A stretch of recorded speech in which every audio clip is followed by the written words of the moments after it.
Hello, good morning class 12 के आज 3 topic के बारे में बात करेंगे। शॉर्ट टॉपिक हैं और इनके बारे में थोड़ा थोड़ा समझना जरूरी है, क्योंकि आगे के जो न्यूमेरिकल वगैरह होंगे और जो टॉपिक वगैरह आएंगे, डेरिवेशन वगैरह आएंगे, उसमें इन तीनों का यूज़ होगा। ईएमएफ के बारे में हम पहले बात कर चुके हैं।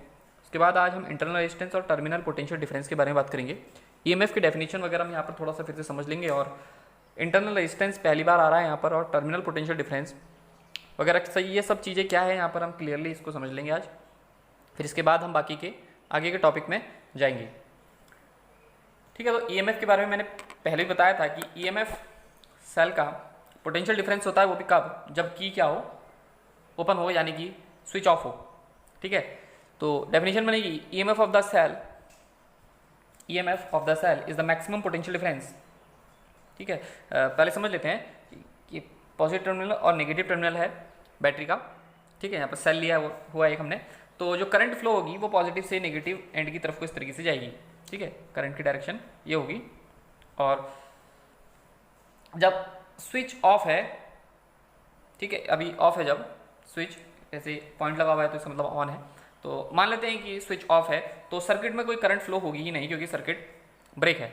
ठीक है, टूटा हुआ सर्किट है, बीच में ब्रेकेज आ गया है, तो करंट कोई फ्लो होगी ही नहीं। तो जो करंट सिर्फ फ्लो होगी वो सेल के अंदर ही फ्लो होगी।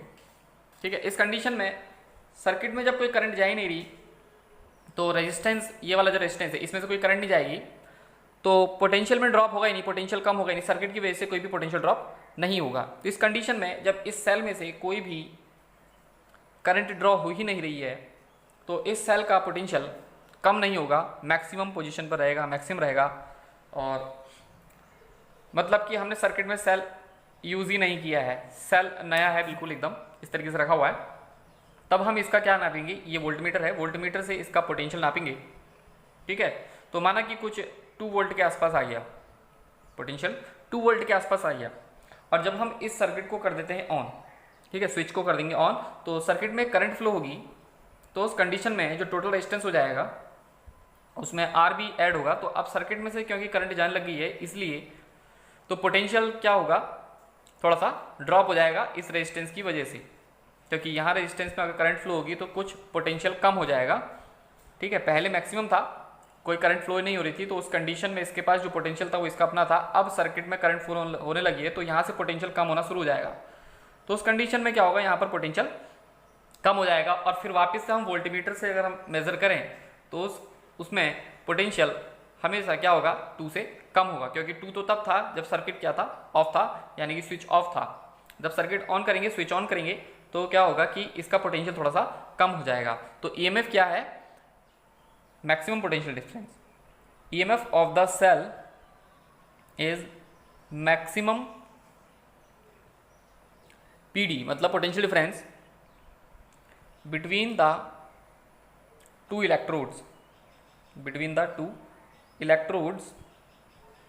ठीक है, दोनों इलेक्ट्रोड्स के बीच, प्लस और नेगेटिव, प्लस और माइनस के बीच के इलेक्ट्रोड्स के बीच का जो पोटेंशियल डिफरेंस है, ये मैक्सिमम होगा of the cell.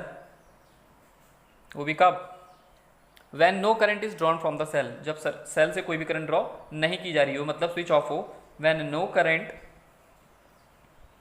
Is drawn from the cell. ठीक है, जब सेल से कोई भी करंट ड्रॉ नहीं की जा रही होगी, तब हम उस कंडीशन में इसको ईएमएफ बोलेंगे। इसको डिनोट किया जाता है कैपिटल ई से।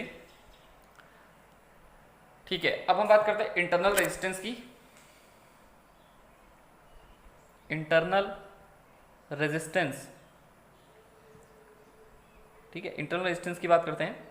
तो इंटरनल रेजिस्टेंस क्या होता है, सेल का अपना रेजिस्टेंस होता है, इस तरीके से इसको डिनोट किया जाता है। ठीक है, ये तो एक्सटर्नल रेजिस्टेंस है सर्किट का, मतलब जैसे कोई बल्ब लगा है, कोई फैन लगा हुआ है सर्किट में, या कुछ भी चीज़ हम सर्किट में जोड़ रहे हैं, तो उसका अपना रेजिस्टेंस है कैपिटल आर। और सेल का अपना भी रेजिस्टेंस होता है, लेकिन ये सेल के अंदर रेजिस्टेंस आया कहाँ से, तो यहाँ पर एक डायग्राम बना हुआ आ रहा होगा आपकी स्क्रीन पर, तो आप उसमें देख सकते हैं कि यहाँ पर एक कैथोड एक एनोड है, और कैथोड और एनोड जिस वेसल में रखे हैं, जिस बर्तन में रखे हैं, उसमें एक इलेक्ट्रोलाइट पड़ा हुआ है। ठीक है, तो जब एक इलेक्ट्रोड से दूसरे इलेक्ट्रोड की तरफ को करंट फ्लो होती है, तो इस इलेक्ट्रोलाइट से होके जाना पड़ता है, और जब इस इलेक्ट्रोलाइट से होके जाना पड़ेगा, तो इस इलेक्ट्रोलाइट के आयंस, एटम्स वगैरह सब क्या करेंगे, करंट के फ्लो को क्या करेंगे, रोकेंगे। तो the resistance offered by the electrolyte, जो इलेक्ट्रोलाइट रेजिस्टेंस ऑफर करेगा करंट को, उस रेजिस्टेंस की वजह से, यानी कि इन दोनों इलेक्ट्रोड्स के बीच प्लस और नेगेटिव, प्लस और माइनस के बीच में क्या होगा, यहाँ पर इलेक्ट्रोलाइट भरा होगा। ठीक है, प्लस और माइनस का मतलब यहाँ पर कैथोड और एनोड है, तो यानी कैथोड और एनोड के बीच में कुछ इलेक्ट्रोलाइट भरा होता है, चाहे वो कितना ही छोटा सेल हो। ठीक है, घड़ी में लगने वाला सेल भी होगा तो भी इलेक्ट्रोलाइट उसमें होगा, और आपके टॉर्च में लगने वाला सेल होगा तो उसके बीच में भी इलेक्ट्रोलाइट होगा। ठीक है, बैटरी जो होती है इन्वर्टर की, उसमें भी इलेक्ट्रोलाइट होता है H2SO4। तो जो भी इलेक्ट्रोलाइट होता है वो क्या करता है, करंट को रेजिस्टेंस ऑफर करता है, यानी कि रेजिस्टेंस रेजिस्ट करता है करंट को फ्लो होने से। तो सेल के अंदर भी क्या होता है, बैटरी के अंदर भी क्या होता है, रेजिस्टेंस होता है। इसी रेजिस्टेंस को क्या कहते हैं हम, इंटरनल रेजिस्टेंस कहते हैं। तो इंटरनल रेजिस्टेंस जो होता है वो ऑफर किया जाता है by the electrolyte. Internal resistance of the cell is defined as the resistance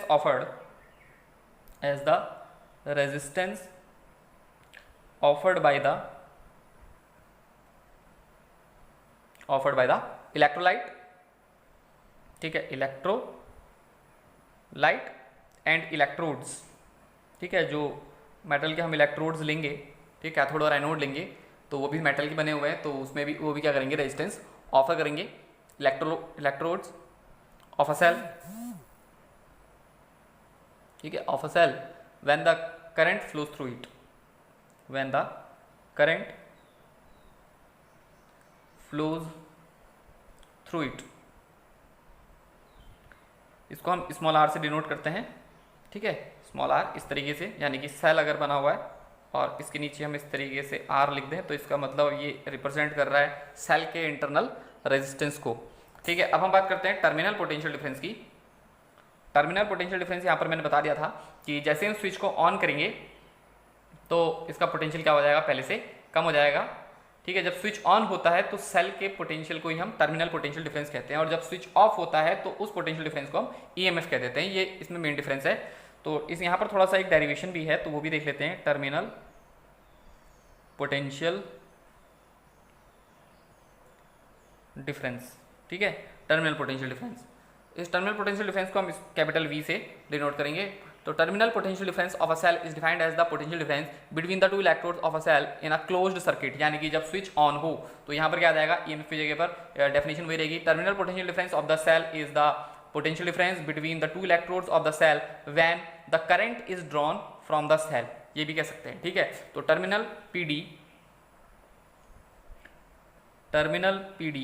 potential difference of a cell is defined as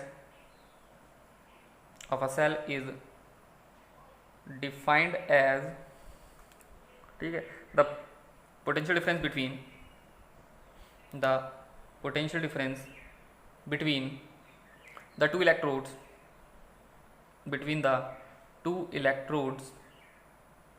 ठीक है, दो इलेक्ट्रोडों के बीच का क्या है, पोटेंशियल डिफरेंस है। When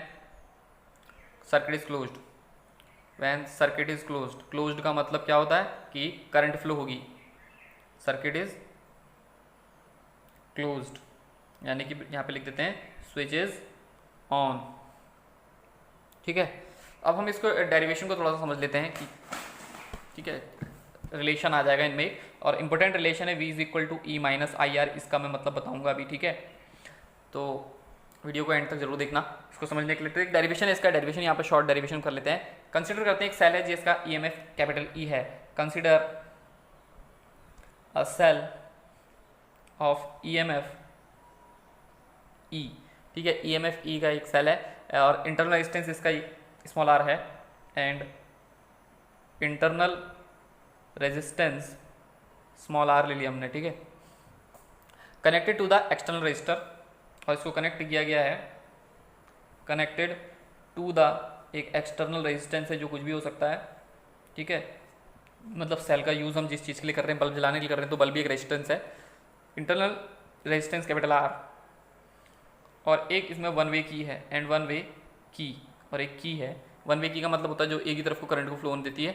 and high resistance voltmeter, और एक हाई रेजिस्टेंस वोल्टमीटर है,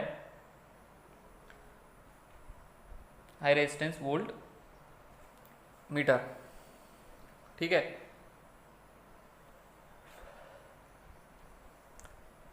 is connected across the electrode of the cell, is connected across the electrodes of cell. ठीक है, जिस तरीके का डायग्राम हमने बनाया था पीछे अभी उस तरीके का डायग्राम है ये। ठीक है, उसमें क्या था, उसमें हमारे पास एक सेल था जिसका EMF E है, एक वन वे की है और एक एक्सटर्नल रेजिस्टेंस है कैपिटल R, इसका इंटरनल रेजिस्टेंस है स्मॉल r, और एक हमारे पास क्या है, वोल्टमीटर है ये, इस तरीके से वोल्टमीटर यानी कि वोल्टेज मेज़र करने के लिए ये हमने बनाया हुआ है। एंड A और B के बीच हमने क्या रखा हुआ है, एक रेजिस्टेंस को रखा हुआ है R को। ठीक है, positive terminal and negative terminal ये इलेक्ट्रोड्स हैं। If the key is not close, not close का मतलब switch is off, if switch is off, ठीक है, then the circuit remain open, यानी कि सर्किट ओपन रहेगा, नो करंट इज फ्लो, कोई करंट नहीं जाएगी सर्किट से, no current is flow. Now the reading of the voltmeter is, तो ये जो वोल्टमीटर नापेगा ये क्या होगा, सेल का EMF होगा। ठीक है, ये पोटेंशियल डिफरेंस EMF के इक्वल होगा, क्योंकि इस टाइम पर कोई करंट नहीं जा रही, तो मैक्सिमम पोटेंशियल डिफरेंस होगा जिसे हम EMF कहते हैं। ठीक है, the reading of the voltmeter क्या होगी, the reading of the voltmeter इस टाइम पर क्या होगी, EMF के इक्वल होगी, इक्वल टू द EMF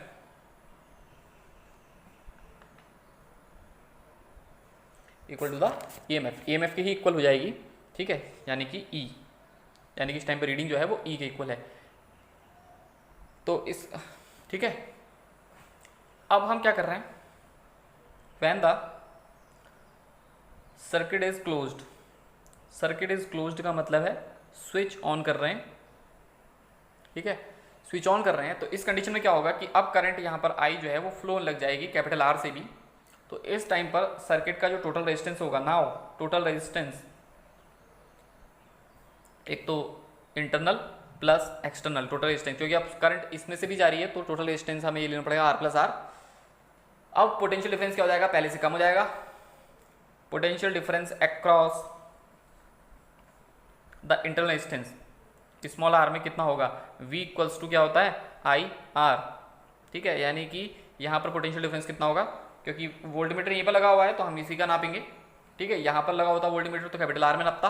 तो अब हमें जो वोल्टमीटर है, क्योंकि हमें सेल से रिलेटेड सारी चीज़ें पढ़नी है, कैपिटल E और कैपिटल E और कैपिटल V दोनों, और ठीक है, तो इसलिए वोल्टमीटर यहाँ पर सेल पे लगाया हुआ है, तो सेल का वोल्टेज ही ये बार बार नापेगा।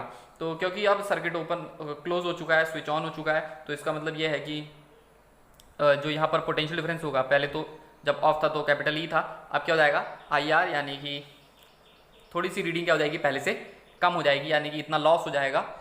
ठीक है, पोटेंशियल में, therefore magnitude of the current, तो करंट की वैल्यू क्या हो जाएगी, करंट इज इक्वल टू होता है ये। ठीक है, V अपॉन R, V यहाँ पर क्या है, EMF ऑफ द सेल था और टोटल रेजिस्टेंस हमने ले लिया यहाँ पर। ठीक है, इसका कोई यूज़ नहीं है यहाँ पर डेरिवेशन में, लेकिन फिर भी कभी कभार क्या होता है, न्यूमेरिकल पूछा जाता है। It is found that reading of the voltmeter is now less, तो क्या होगा कि जैसे हम इस स्विच को ऑन करेंगे तो वोल्टमीटर की रीडिंग थोड़ी कम हो जाएगी, क्योंकि यहाँ से जो करंट फ्लो हो जाएगा इसकी वजह से इसका पोटेंशियल क्या हो जाएगा, थोड़ा सा कम हो जाएगा, क्योंकि पोटेंशियल अब ड्रॉ करने लगा है। It is found that the reading of the voltmeter, reading of the voltmeter V is now less than E, less than E. Here V is the terminal potential difference, the terminal potential difference of the cell। ठीक है, तो V क्या है, terminal potential difference है, ये थोड़ा सा कम हो गया है, कितना कम हुआ है, ठीक है, ये देखते हैं, IR कम हुआ है। ठीक है, तो टर्मिनल पोटेंशियल डिफरेंस कितना हो जाएगा, V is equal to, maximum था E और E में से कम हो गया क्या, IR।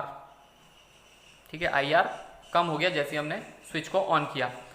अब हम इसके वापस उल्टे कंडीशन देखते हैं, वापस पहले वाली कंडीशन में जाते हैं। तो पहले वाली कंडीशन क्या था कि इफ आई इज 0, यानी कि सर्किट में कोई भी करंट नहीं है, यानी कि स्विच ऑफ है। इफ स्विच इज ऑफ, यानी कि करंट की वैल्यू 0 है, सर्किट में कोई करंट फ्लो नहीं हो रही है, तो इसका मतलब हो जाएगा आई की वैल्यू 0 तो V इज इक्वल टू ई। देखिए वही कंडीशन आ गई है, यानी कि जब स्विच ऑफ होता है तो पोटेंशियल डिफरेंस किसके इक्वल हो जाता है, ईएमएफ के। वही हमने इसकी डेफिनेशन शुरुआत में लिखी थी कि जब सर्किट स्विच ऑफ हो, सर्किट ओपन हो, तो उस कंडीशन में हम क्या कहते हैं कि जो टर्मिनल पोटेंशियल डिफरेंस है वो ईएमएफ के इक्वल आता है, यानी कि मैक्सिमम पोटेंशियल डिफरेंस उस टाइम पर होता है, क्योंकि सर्किट से कोई भी करंट ड्रॉ नहीं की गई होती है। ये एक इंपॉर्टेंट डेरिवेशन और फॉर्मूला है, इसके ऊपर एग्जाम में न्यूमेरिकल आते हैं, आप इसको नोट कर सकते हैं, ठीक है। इसके बाद के जो टॉपिक है वो ग्रुपिंग ऑफ सेल्स है, उसको मैं एक ही वीडियो में अलग से बनाऊंगा। तो इस वीडियो को पूरा देखने के लिए थैंक यू और गुड बाय, मिलते हैं अगले लेक्चर में।